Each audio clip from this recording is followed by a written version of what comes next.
普打的算盘是说，我要来孤立这个中国大陆，我要让所有人跟我站在同一边那虽然我一边在惩罚你们，但是你们还是要站在我这一边，所以他这个算盘是不是打错了呀？他越是想要让大家跟他站同一边他这个力道施起来，感觉上面越是孤立了他自己我们来看看《华尔街日报》，他说他是想要借由关税谈判来施压盟友我们一起来孤立中国吧。他是用一种威胁的方式，并不是让大家心甘情愿、甘心乐意说跟你站在一边，而是我要你要是不听我的话，我就揍你，用这种恐吓的方式所以反而就是你越是去孤立但是呢，越是让这些世界主要大的经济体或是区域经济都开始想要跟美国脱钩了，因为感觉你变来变去这个阴晴不定一日好几变欧盟就抱怨啦，跟美国谈了2个小时。没有进展，现在谈完就如同白谈，所以就像是石破茂一样，就用一种观望的方式。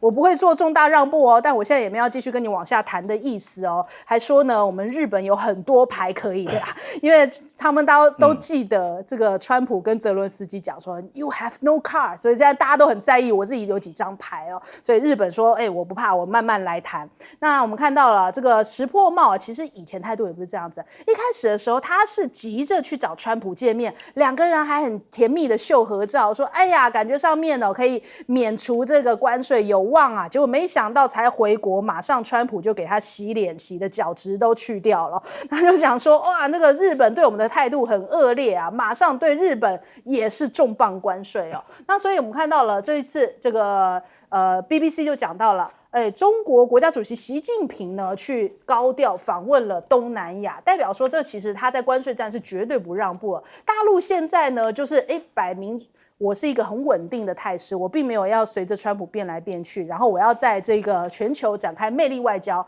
把川普对比成了这样的霸凌者，而且这个中国是有实力的，远远超过世界上任何其他国家，因此在这场关税战 BBC 认为北京是绝对不会屈服的。而且这一趟呢，习近平去到了这个东协，包含了像是越南、马来西亚、柬埔寨都受到非常热烈的欢迎那我们看到他现在抵达了这个吉隆坡国际机场马来西亚的总理安华还有这个马方的这些什么部长交通部长什么通通都出来热烈迎接那还有舞龙舞狮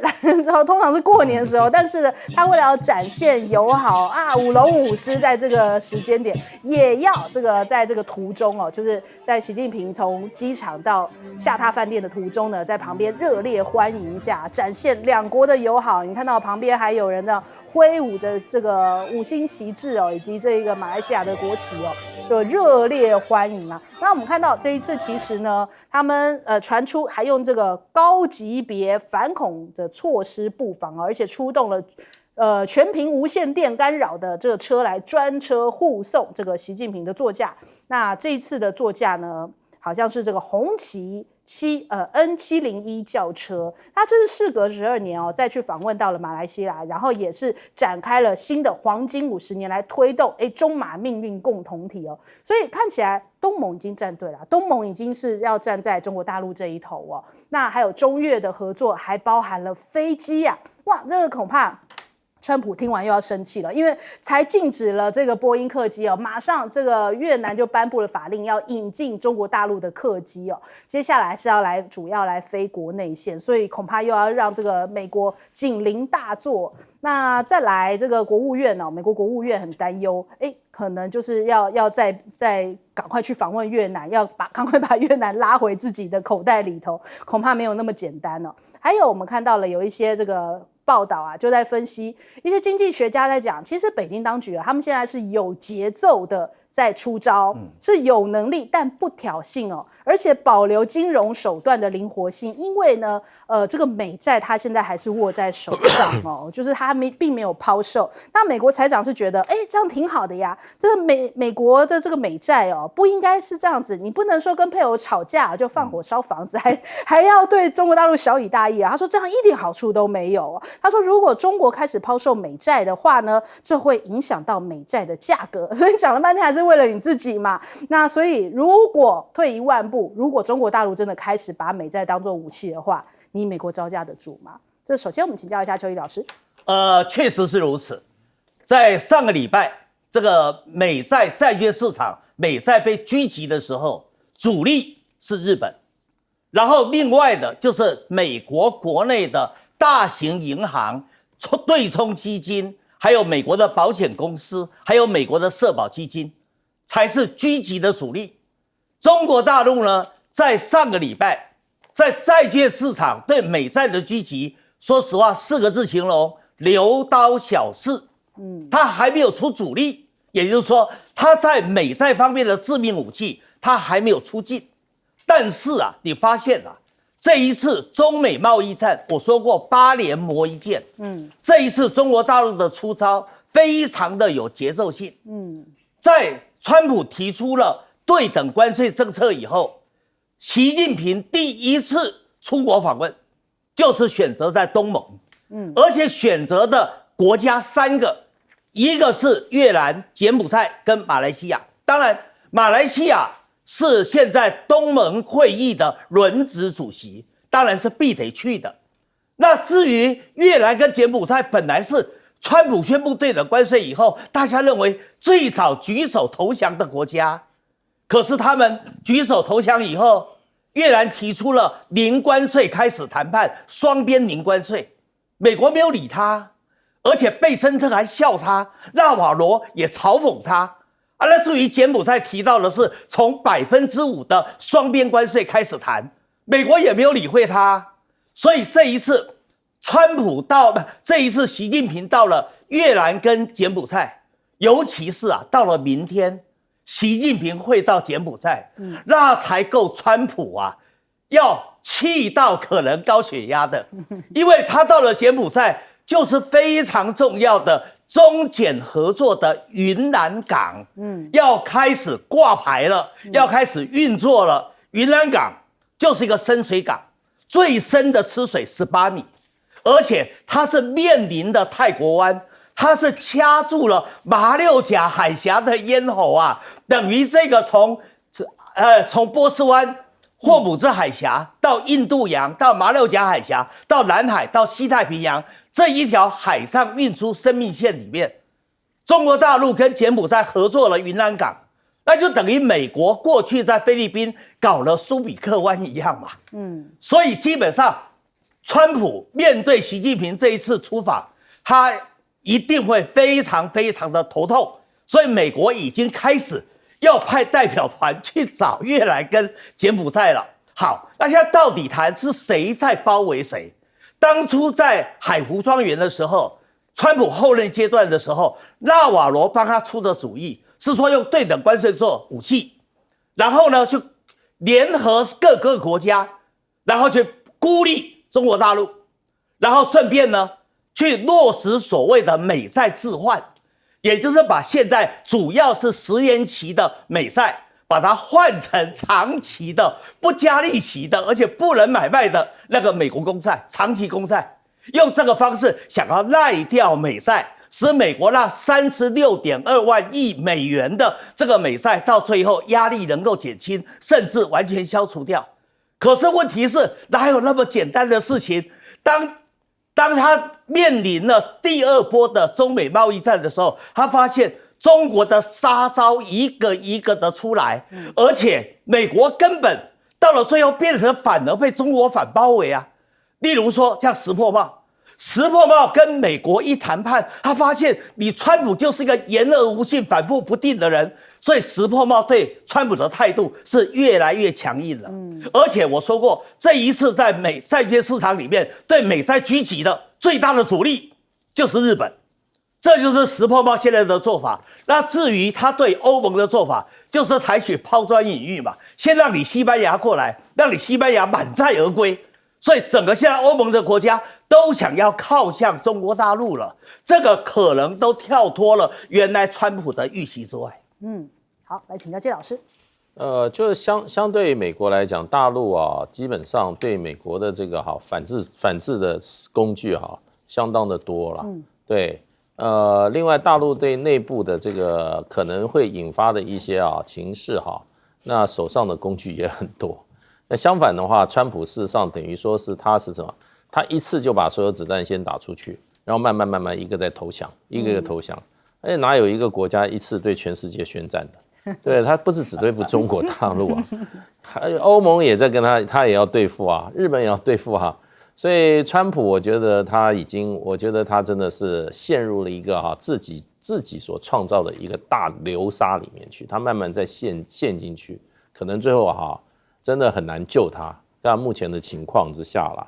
那大陆事实上的话，这个对于美国，说实话还有很多工具没有用啊。刚刚美债还没有用了，手上还有7500亿啊。那另外一方面，美国的还有很多服务业从中国大陆赚进大概有2000亿美金的，每年有2000亿的。那这些都是中国大陆还没有在服务业的，对美国的这些对中国市场提供的服务业进行某种限制。那还有就是说，当然稀土啦，稀土它有17种品项，中国大陆还可以用的还有。那所以就变成就是说，大陆是怎么讲？是招是一招一招的出，不是像川普现在是所有的招一次用完，到最后就是节节败退。中国大陆是准备打长期抗战打持久战。对，所以呢，这些手上的这些武器是不会一次用尽的。而且整个说起来，大陆也评估过了，你现在中国大陆卖100块钱，只有14.7块是卖到美国市场，这么小一块，说实话，你美国要来用这14.7的这个7块钱来影响中国，那简直是痴心妄想。那大陆事实上这个14.7块钱，100块钱卖出去，有14块到美国市场，它可以找到分散而它最希望是开拓国内的市场，所以它现在大陆正在讲说，优质的国内产品要在国内消费，让国内的消费者也能够享受到中国大陆这些优质的产品，过去都是在做外销嘛，对，所以这个是必然转型。另外，像我看了很多大陆的这些生产商，现在都是等于说到全世界去参加商展，把重点放在欧盟、东盟，然后放在中东，放在中南美。所以过去因为没有这个需要，所以对美国的市场可能依赖比较重一点。现在没有这个，现在有这个新的情势化，自然是分散市场。那所以就变成就是说，我觉得美国就是说他高估自己能力低估中国大陆能力，才会今天造成美国这个怎么讲呢？四面楚歌的窘境刚刚大使在讲的时候，我就想到一个画面，就比方说这个川普站在冰上面，然后自己这样子凿开了所有，然后自己掉下去，就跟所有人为敌，你就是让自己给陷落进去而已嘛。我们来问一下舰长。川普说这个习近平主席到达越南，其实呢，也就是说，中越两国想要搞垮美国，他有没有讲错啊？其实这一次美国就是想用关税来搞垮中国，所以他把整个中国供应链的这一些协力的国家，例如说柬埔寨科了49%的税，他对于越南科了46%的税。当然，习主席现在就是要到这些国家，而且他每到一个国家之前，那个国家的主要报纸都有他的投书。那也就是说，我们看到现在到了马来西亚，他的投书的标题是冲破单边主义，保护主义逆流。意思是什么？他就是讲你川普结果你川普说是那个你想要用关税谈判来孤立中国，那你有没有讲错因为我们来看这一次就是我们刚刚讲到的课税最重的，除了中国之外，也就是东盟国家。那这些东盟国家呢，偏偏他们就是 RCEP 主要的成员。那这些 RCEP 主要成员，其实就是我讲的中国供应链，中国提供这个上游的那个关键零组件给这个越南、柬埔寨、泰国这些国家组装之后卖到美国去，结果你美国是怎么说的？你美国说这叫做洗产地洗产地基本上来讲，这个当地的国家除了税之外，他赚不到什么钱。那人家为什么愿意这么做？因为这个让整个东盟国家除了能够让人民就业之外，它也可以让它的整个产业开始萌生，然后慢慢的向上提升那这个也就是我们常常在讲中国大陆就是牵着手让大家一起富起来，美国就是卖武器让全世界打起来。好，我们先休息一下，广告之后马上回来。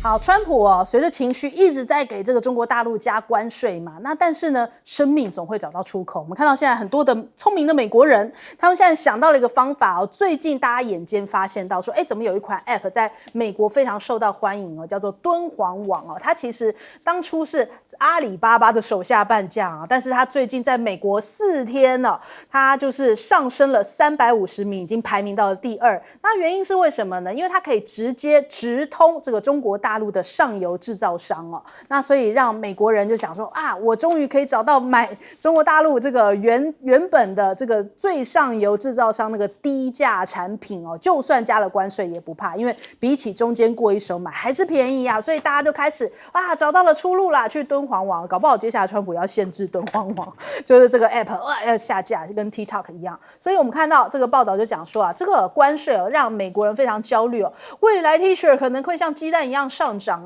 那 TikTok 现在也刮起一股中国工厂旋风就是有很多大陆的供应商制造商他们开始去做 TikTok 影片去告诉海外的消费者，特别是美国的消费者，讲说你穿的那个什么瑜伽裤也好你穿的这个品牌也好，我们就是那个原本的制造商你可以直接跟我下订单，那哪怕加上了这个145%，原本是145今天又变成245了，加上这个税都比起你原本买的便宜所以大家开始跳过了。那我们看一下这个影片，就是鼓励大家从世界工厂来采购。原本的概念呢是说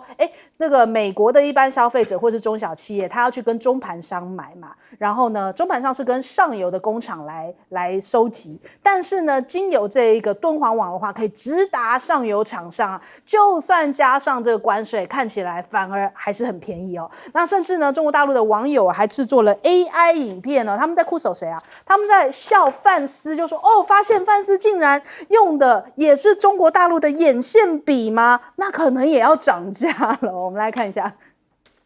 We borrow money from Chinese peasants to buy the things those Chinese peasants manufacture. Vice President Vance, I am a Chinese peasant. Do you realize that your tariff policy will lead to the soaring price of your island?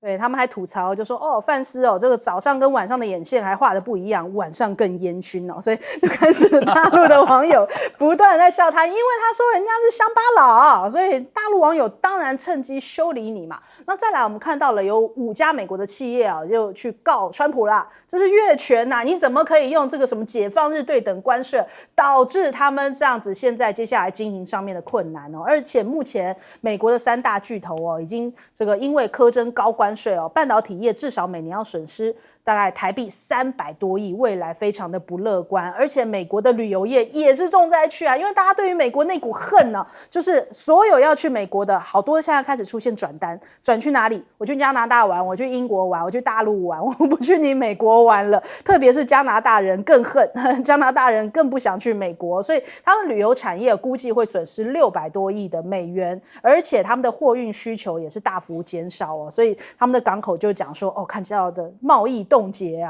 在这个眼前即将要发生。那再来我们看到叶伦都已经看不下去了。叶伦现在在讲说什么对等关税让制造业回流，做白日梦吧。我们来听一下。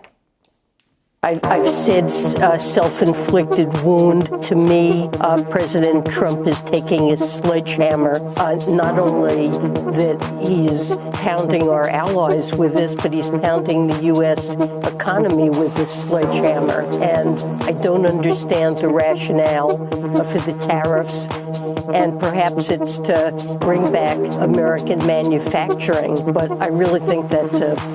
pipe dream and not something that is likely to be accomplished. 对，真的是一场白日梦因为 CNBC 也调查，现在美国的企业并不想要随着川普回到美国去生产，反而好不能在中国大陆，那我就转移到其他这个低关税的地区怎么样就不要顺着你走，因为美国的成本实在是太高了。那还有美国的媒体讲说这个发现被贝森特跟纳瓦罗还发生了激烈的争吵，在这个对等关税上面，他们的意见是不一致的。所以现在真的，川普的这些主要的官员哦，先是马斯克跟纳瓦罗吵一顿，现在贝森特跟纳瓦罗也吵，就大家对了对等关税哦，那川普变，下面人吵成一团，这像什么样子啊？那还有我们看到有外媒在讲，现在看起来哦，在这场关税的较量当中，中国大陆握有很多王牌，但是美国感受到的痛感呢，现阶段已经展现出来，它是一种自我伤害。我们先来问一下邱老师，川普给美国制造了经济的大灾难。当耶伦已经开始对川普开骂、开喷的时候，代表问题非常的严重了。耶伦原来做过了美联储的主席，对，又担任了财政部长，是。而且他本身就是个经济学教授，我都上过他的课。耶伦本身是一个非常谨言慎行的人，他真的是忍受不住了，他的直接对川普开骂嘛。他说川普是在美国的历史上面发生最严重、最愚蠢的经济自残行为。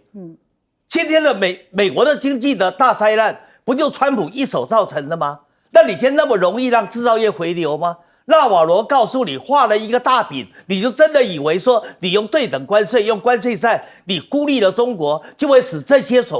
制造业回流到美国来吗？不可能的事情嘛。所以耶伦才说这个叫做白日做梦啊。因为你为什么制造业在1990年代开始全球化、全球布局、产业分工，就是因为你美国本身的劳动成本太高。工会太强，劳动管理很不方便，所以大家才移出去嘛。这个就是所谓的全球布局嘛。那你今天你川普要把这个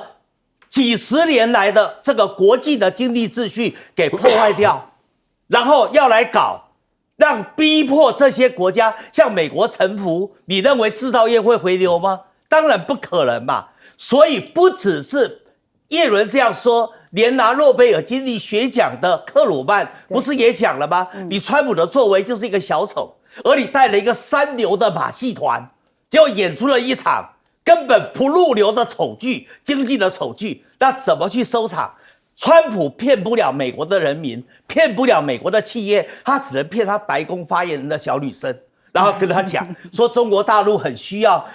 美国，要赚美国人的钱。说实话，你只要白宫发言人看看自己身上所穿的一大堆都是 Made in China， 对不对？你到了川普的大楼一进去，到处都是中国制造的产品嘛。你没有了中国制造，你美国的大家就会感受到民生高度的不便，而且刚才大使不是讲了吗？它会引起严重的通膨跟衰退，这样子美国人民的痛苦指数会大幅度提高，所以川普的支持度已经掉到只剩下40%出头了，未来还会继续掉的。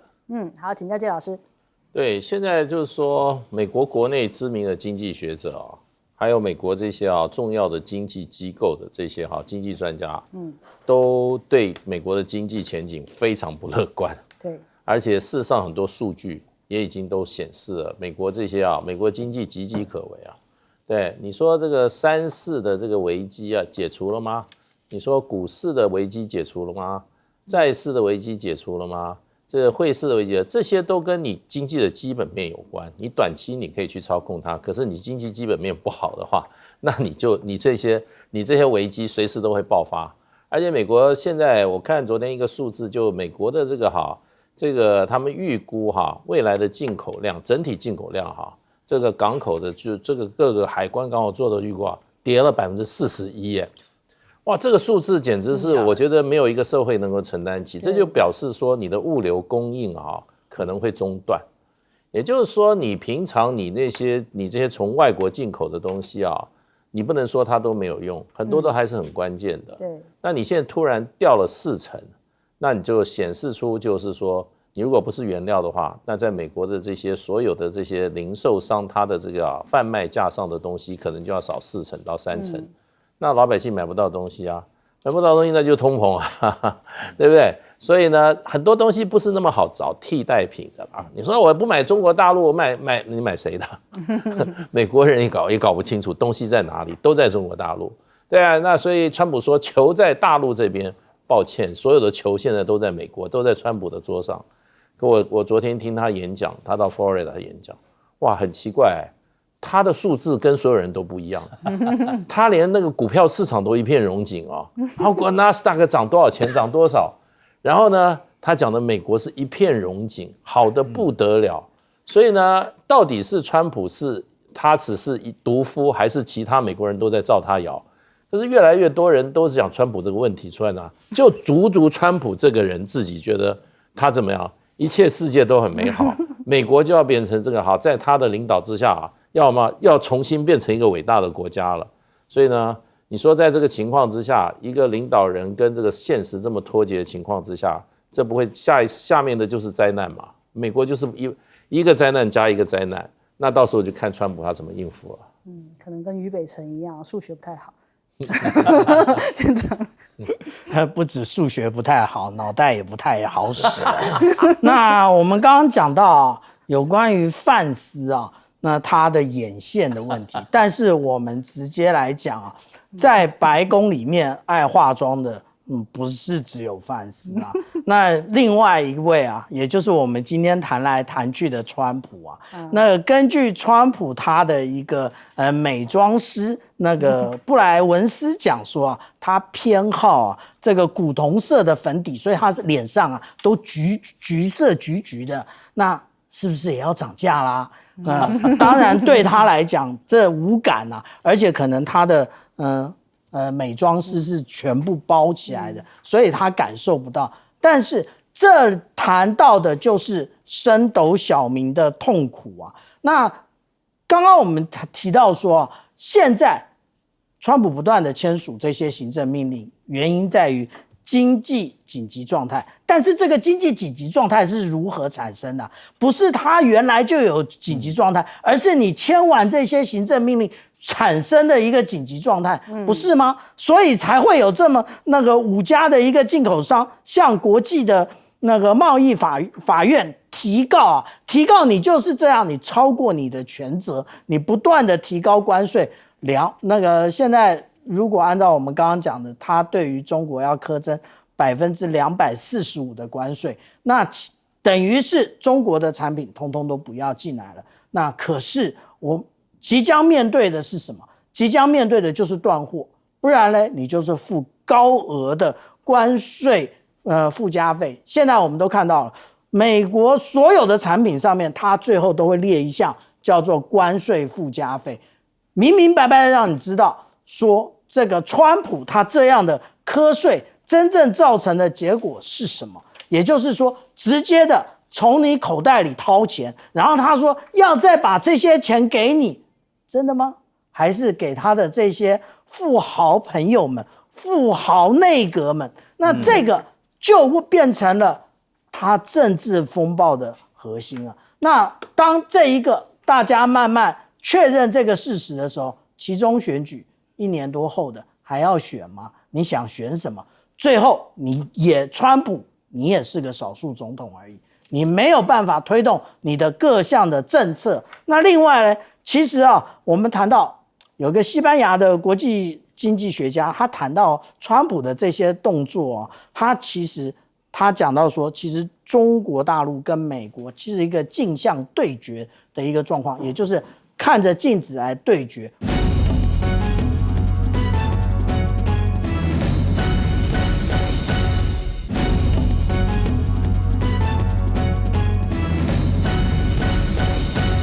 我们来看一下这个最新消息哦。现在目前白宫宣布呢，对于中国大陆就是这个进口的关税啊，调高到这个惩罚关税要到245%，因为原本是145嘛，它直接再加100哦。那这样的一个决策是不是就是来自于昨天的半夜啊？因为我们其实在稍早之前有看到，川普在凌晨2点召开记者会啊，然后那媒体都抱怨说：“天哪，这现在是2点钟开记者会，没有搞错吧？”那我们来听一下。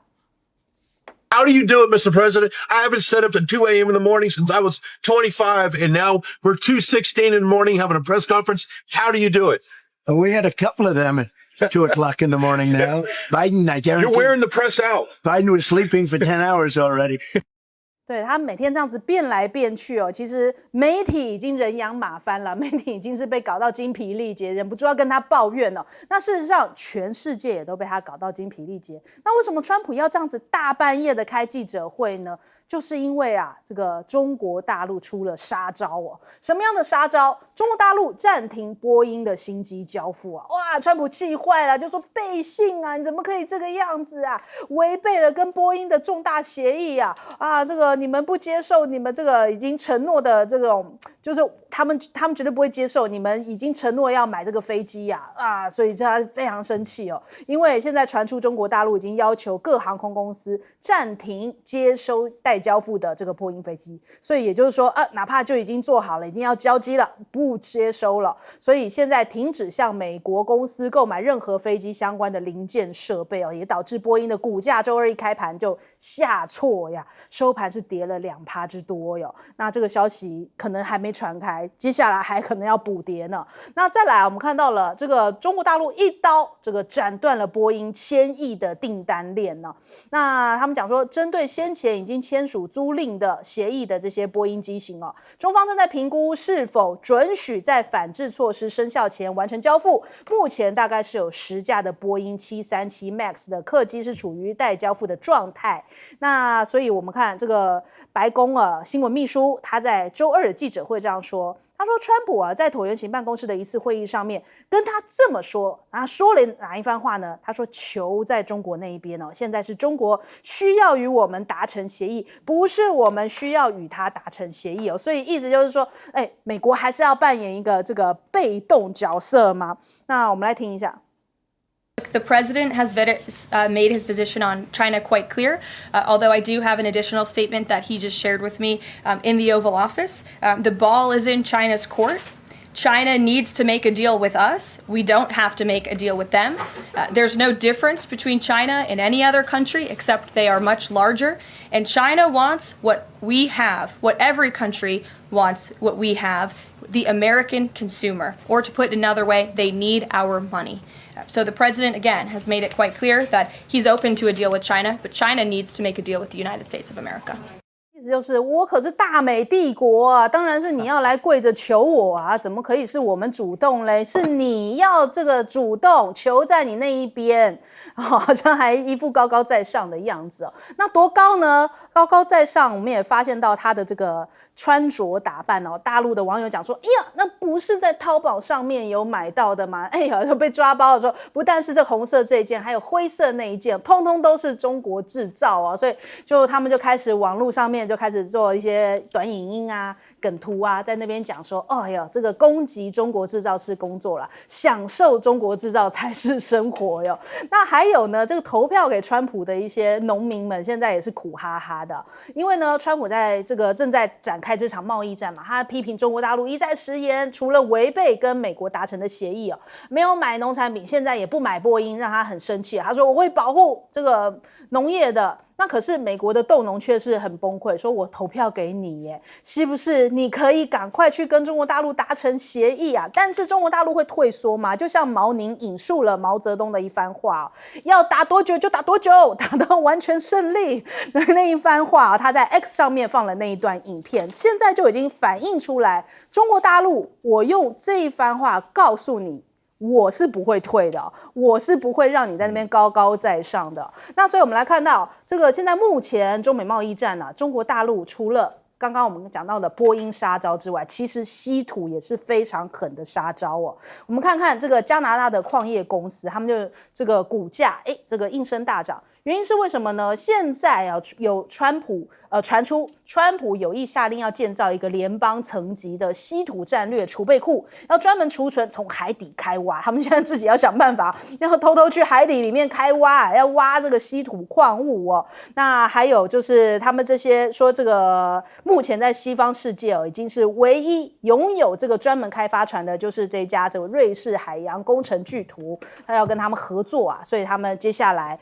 他真的来得及吗？但现在才开始，就是我们常常在那边讲说，这个菜为什么还没上啊？因为鸡还在生蛋，所以就有一种那种感觉。你现在去挖来得及吗？你这个稀土产业链来得及等你开始在那边炼制这个稀土吗？那这样子7类的重工稀土，央视说这是一个精准打击，多精准？至少遏制住87%的美国军工命脉呀。那我们看这个英国的《金融时报》就讲说，川普政府计划囤积太平洋海底发现的这个金属用来开采海底金属，然后呢储存在美国境内来应对这个现在目前中国大陆的这种金属出口限制。那恐怕是来不及因为《纽约时报》讲说，这已经是对美国的军事构成了风险，因为你从国防啊、工业啊这些专家都告诉你说，哇，这一招限制关键矿物跟这些稀土出口其实是对美国的国家安全发出警告。那北京这样子一口气就管了这7个非常关键的这个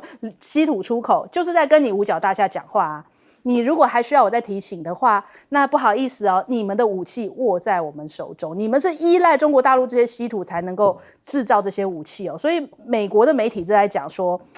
这看起来美国恐怕这个军工产业已经变成了一个致命的弱点，因为绕不开，不论是雷达系统、雷射武器其实都需要这个中国大陆握住的这7个关键稀土，所以这一招是先是痛一遍。波音再给你赏2掌而已我们先来问一下邱毅委员。越来越多人在怀疑川普到底是不是有病，因为他的政治 EQ 实在太差了，他标准上就是有躁郁症的人。凌晨2点开记者会，我以前经历过，我做宋楚瑜发言人的时候，新票案我们差不多是1点多，将近2点开，凌晨2点开记者会。当时也在整个新闻界就蔚为笑谈，那是当时宋楚瑜宋省长的选举过程里面的一大破口。可是川普这个是常态现在跑白宫的记者很烦恼的，没得安宁随时可能要奉召前去白宫参加记者会，否则就会漏新闻好，那今天呢，为什么说川普他有躁郁，他的政治情商很差？他就犯了一个最大的错误，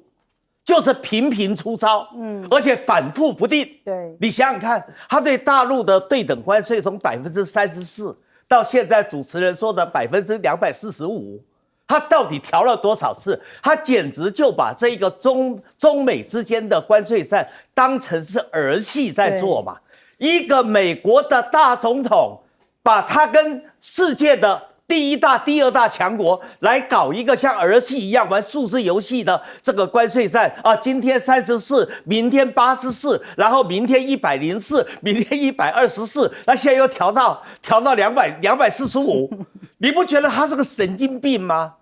好，那现在中国大陆他的杀招很多，所以川普虽然很急，一天到晚说习近平是我好朋友，他赶快打电话给他，中美要谈一谈。那问题呢？习近平不理你习近平不理你。刚才主持人非常的敏感，特别提到大陆外交部的发言人毛林把毛泽东在抗美援朝战争的那一句话那个视频拿出来放，代表什么意思？当时毛泽东讲你美国要打多久，我们就打多久，奉陪到底打到赢为止今天习近平自己认为他就是毛泽东的继承人，而且唯一的继承人。所以今天当毛泽东的话视为金科玉律，拿出来作为外交部发言人对外发布的视频的时候，代表什么？代表说大陆真的是准备奉陪到底了，没有任何服软、屈服、让步的可能性。对，为什么？因为大陆杀招很多。刚才主持人第一个提到了波音飞机的问题，波音在中国大陆它已经布局了40多年了，从大陆改革开放，波音就开始大陆布局，结果呢，现在大陆说你波音不能交割了，大陆所有的航空公司哪一个敢跟波音在进行所谓的客机的交割？所以波音的损失很大嘛，辉达也是如此你知道这些公司若发起狠来，他就必得要去告，要去起诉川普啊，因为川普很明显的背信嘛，你滥权调整了关税，跟大陆打关税战，以致使这个企业发生损失。企业在公司治理的前提下，为了对股东有个交代，他要不要对川普提出告诉？要不要起诉川普？当然要啊！再加上现在美国的国会已经通过了，因为川普用的是发布经济紧急状态，然后用国际紧急经济权利法，然后就偷渡，然后就调整了关税，启动了这一次全面的关税战。那到底经济紧急状态能不能适用于关税的调整呢？你到底越过了国会来调整关税，是不是代表总统的滥权啊？再加上民主党的5个议员现在也提出了告诉啦，要调查你川普是不是利用这一种对关税调整的越权滥权的行为进行股票内线交易，意图操纵股价。共和党现在都有5位议员都跳船了。所以川普真的面对的叫四面楚歌，而大陆的武器还很多，服务贸易还没有动啊。刚才讲到的7类中重稀土管制出口，就已经影响了你美国军工产业的87%的命脉。再加上现在川普不是在发，美国也要搞这个6代机。6代机的 F-47是川普的脸皮呀，因为他是美国第47任的总统。那现在因为稀土被管制出口了，他 F-47的这个6代机也要跳票了。而美国要武器换装，你现在影响到军工产业的发展，你就会使美国的军队武器换装受到了严格嘛。所以我说大陆的致命武器很多，所以川普你不要再等习近平的电话了，你赶快商量一下，到底怎么去让你的这个目前的关税战能够止息下来，让美国的经济不要再失血了。好，来请教谢老师。中国大陆对美国的这个打击，当然都是精准打击啊，所以他应该就是说，所以在做了跟美国就是说全面对抗的这样子一个这个决定之前，他应该都是经过精算过的。对，这个跟川普的做法是非常不一样的。川普的做法就是怎么讲，非常的粗糙，非常的没有做过细部分析就贸然做了一个政治的决定，那就变成他的那个所谓的对等关税8天就寿终正寝。就收回了，就变成说我们暂缓90天。对，那接着这个暂缓90天以后，又突然怎么讲，又要豁免很多项目的关税，比如说这个电子这个晶片、电脑，还有这些甚至这些终端产品、手机都豁免掉了。然后川普还说，同时呢，他又豁免了汽车，所以这些豁免的原因都不是为了这些其他的贸易伙伴的利益，是为了美国自己国内产业的利益啊。对，因为你这个如果手机你要对中国大陆加征145%关税的话，那个苹果手机在美国就卖不动。苹果去年从中国大陆就大概就等于从中国大陆卖到美国的苹果手机价值就差不多400亿美金也就是说。中国大陆基本上去年卖了这样5000亿的东西，将近1/10的产品立刻就被美国就给它豁免了，排名第一名了。那接下来川普还要考虑什么？还要考虑药品也要豁免，因为美国的药厂它的这些药的基础药品大部分都是中国大陆帮它提供，所以如果说中国大陆的这些药品增加了145%，那很多美国的药厂吃不消。那如果药品这个增加145%以后，美国这个市面上的药价也会涨上天，所以就基本上就是说，川普这个政策非常非常的粗糙，所以呢，他推出以后行不通的地方，他就自己怎么样，自己就怎么样，摸摸鼻子就说，这个也豁免，那个也豁免。可是相对中国大陆来讲的话，针对美国的产品的话，基本上第一个飞机，这是美国的要害。第二个呢，军工产业也是美国的要害。第三个呢，农产品也是美国的要害。就是说招数不多，可是呢，招是很致命的。所以这一场，我觉得这一场的这个中美的这个贸易大战哈，你可以看出来中国大陆哈稳如泰山，一个命令一个决定做下来，没什么好打折扣的。倒是川普现在怎么手忙脚乱，还要这个只漏，到处都在漏水，那都是漏在美国，所以川普我觉得他的麻烦才刚开始，他后面还有更多的麻烦。好，请教舰长。川普在异想天开，他说，既然稀土被中国卡脖子，那怎么办？他说，那我们就到太平洋去挖，太平洋的这个深度可以挖得到他讲的稀土的地方2000公尺。对不起，又讲到了美国的短板，又讲到了美国的缺点，又讲到了美国办不到，你就造不出船来嘛。那你怎么挖呢？你是准备像那个苦尽甘来，遇到你一样那个海女一样，背个气瓶就下去捞吗？2000公尺啊，对不对？其实我们讲到它要由这一种船来担任，那这种船呢，它下面有一个小小的叫做海底收集系统。那这个海底收集系统呢，也就是我们这边所看到的图啊，它是以吨来计算的，所以你一般的船是办不到的。然后它在海底，然后进行收集，然后再把这相关的电力往下送，以及它的输送带往上送。这个就是我们讲到你嘴巴讲得很快啊，可是你办不到啊。那你要跟别人合作，那你要怎么拆账呢？那其实我不断的强调啊，现在川普这样做，其实就是帮中国大陆创造了一个难得的战略机遇。也就是说，之前你的那个737出了这么多的问题，那中国大陆不想买，可是呢，我们之前已经下了订单，现在正好就这个机遇就来了。你不是美国可以用芬太尼来进行各种的关税来加成吗？那现在可不可以用关税的问题来卡住你的波音的737、777这些飞机？这些飞机都是中国大陆用的最多的，例如说南方航空啊、厦门航空啊、中国国际航空啊。那中国大陆不用，有被你卡到吗？没有啊，为什么？因为中国商飞做的 C919， 那我们的主持人有做过啊。那这一个919呢，其实它以准备啊，在今年9月，那通过欧洲航空安全局的验证，也就是说，未来可以卖到欧洲，它的飞机可以飞到欧洲去啊，不用飞你美国啊。而且我们讲到啊，这个 C919 的部分，它有非常多也是协力的组成啊。引擎一定要跟你 GE 买吗？一定要跟你的普惠买吗？不用啊，可以跟英国的克莱斯勒买，